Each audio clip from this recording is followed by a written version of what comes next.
All right, so as some of you guys have probably seen by now, a couple of days ago, I and my best mate Ty, of course, ended up doing our semi-early 2026 AFL ladder prediction. Of course, you got to see kind of all of my really early thoughts and opinions on how the ladder is going to unfold, the teams that are going to be doing good, the teams that are going to be doing bad. Again, before you watch this video, I do highly recommend going and checking that out and getting a bit more of an insight on my thoughts and opinions on next year's ladder. But of course, in today's video, I kind of wanted to build off that one and talk about my thoughts and opinions on the potential rises and sliders going into 2026. Of course, the teams that I think are going to improve and the teams that I think are going to slide down and not be generally as good. So I guess without further ado, we'll hop into who I think the first team will probably be as a riser, and that does happen to be the Sydney Swans. Of course, a team that literally just made the grand final in 2024, even though they kind of they quite frankly got touched without consent in front of Katy Perry. It was a very non-flattering sight, if we're all being honest here. And then, of course, that kind of led into 2025. We know they ended up having a coaching change, and there were a lot of different things that happened, a lot of things that, unfortunately for them, just went wrong, and they didn't end up making the 8, and at times they looked quite far off it. At times, though, they looked like they were a premiership contending team again.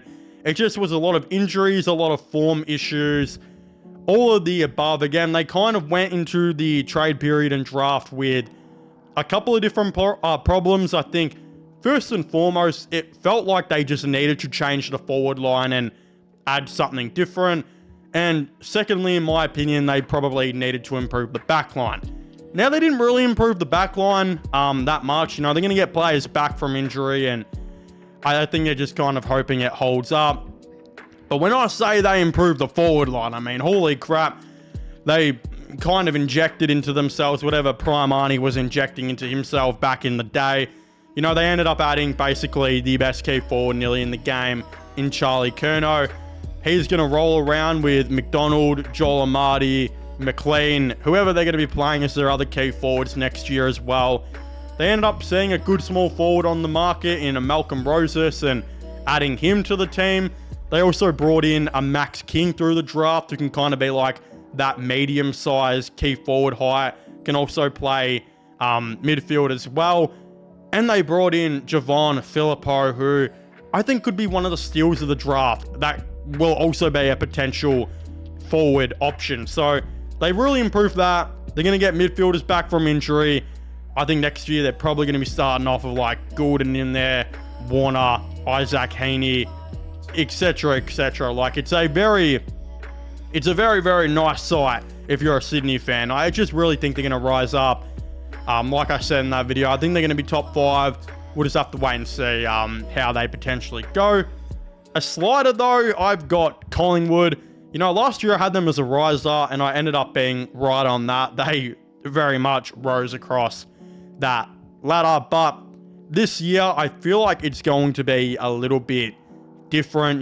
They are much older now. They're a very, very old team, and they very much struggled in the second half of last year. And in the first half, they were the best team in the game. Second half of the year, they probably weren't even a top 8 team, and it looked like towards the end at one stage they might nearly even be falling out of the 8.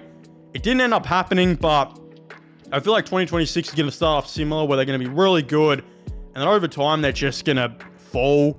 And I just feel like that's what's going to happen. And they kind of started to fall kind of middle of last year. I feel like it's going to start a bit earlier than that this year, and they could kind of start to fall like by round 10, which won't generally be good for their season. I just think it's one of the reasons they're going to be sliding down. But of course, I could very well be wrong. They've got a ton of great players like Houston and Nick Dacos, Josh Dacos as well. There's too many good players there for them to, I think, be a terrible team. But yeah, I think they could very much slide down a little bit. Another riser, though, I think is one that we all are going to see rising. I've got them in the top 4, and that is the Gold Coast Suns. I mean, they just made the top 8 for the first time, won a final for the first time. They've literally just gotten better, adding Petrarca, Jamara, the blokes in through the draft. Other guys like Leo Lombard and Jake Rogers who are just going to come up and grow their game and get better and better. I'd be very surprised if they weren't contending for a premiership this year, if I'm being completely honest. You know, I could be calling this way too early because they're still such a young outfit. But I do think they're going to be rising up on the ladder. I think they should probably make the top 4. And I mean, their first 5 or 6 games, I think, are pretty routine. I think they play West Coast and Richmond.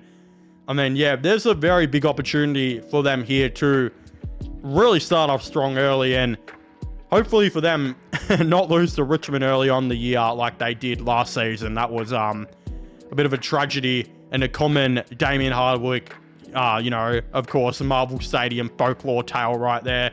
So hopefully they rise up and do good. Another slider, though, I think they're just going to slide further down this year, is Melbourne. I, of course, tipped them to finish 17th in 2026. Will they be that bad? I'm not too sure. But I feel like they're going to be worse, and I do feel like they're going to slide down the ladder.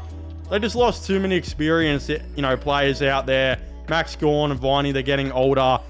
They brought in a Jack Steele and a Brody Myercheck who are going to help solve problems, but Myercheck's older in age. I mean, Jack Steele was barely getting a game at St Kilda before they drastically improved their team this offseason. Yeah, I mean, I just don't know if that's enough to really save what happened in the off-season. And they're also going to go younger. They've got a new coach. It's going to be a bit of a learning curve, a bit of a development period, a bit of a rebuilding period. I'd be surprised if Melbourne weren't genuinely booty cheeks next year. So we'll have to wait and see. But they're starting to rebuild nice and early, and I think they're doing really well. The other riser and the last team that I wanted to talk about today that I'm pretty confident in will rise in 2026 does happen to be St Kilda. You guys know I have been very, very high on them, very optimistic about what I've been seeing from their drafting. They've just been drafting steals at every pick, like Nasai Wanganeen Miller being a pick 11. Travali and Taru, I really liked out of last year's draft. Filippo and Wilson, I think, will be special players as well. They've been just drafting so well, and I think they've been screaming for a star for a very long time, and they've got Naz now, who is the star nearly in the AFL. I also still think there is a chance for Max King to be a star next year. We know Cal Wilkie is a star, but also another guy that I think is going to be a star is Sam Flanders, who I just absolutely love as an addition to their midfield. I think Windhager is the perfect role player to have in on that midfield. They could still be looking for one more guy in there. I still think they're going to make a massive run at Zach Butters, but we're looking way too far in the future there. The thing is, St Kilda, I mean, their midfield should be one of the better ones in the game, having De Koning hitting it down to Windhager, of course, Naz in there, Sam Flanders in there, probably a Filippo or Wilson who will be rotating in there. Jack Higgins can go in and play in there. They're a really solid outfit, and I'd be very shocked if they didn't make the 8, and I'd be 100% shocked if they didn't make the 10 or whatever the AFL are cooking with that stupid ass wild card round thing. I don't really know, but Saints will be in that finals march, and I think they're going to be much improvers this year, and I'm very excited to see how they, of course, go and play in 2026. But of course, if you haven't already, please make sure to leave a like and subscribe to the channel for all those AFL content and AFL news. Don't forget to comment down below, who do you guys think are going to be your risers and sliders in 2026? Give me all your thoughts and opinions down below.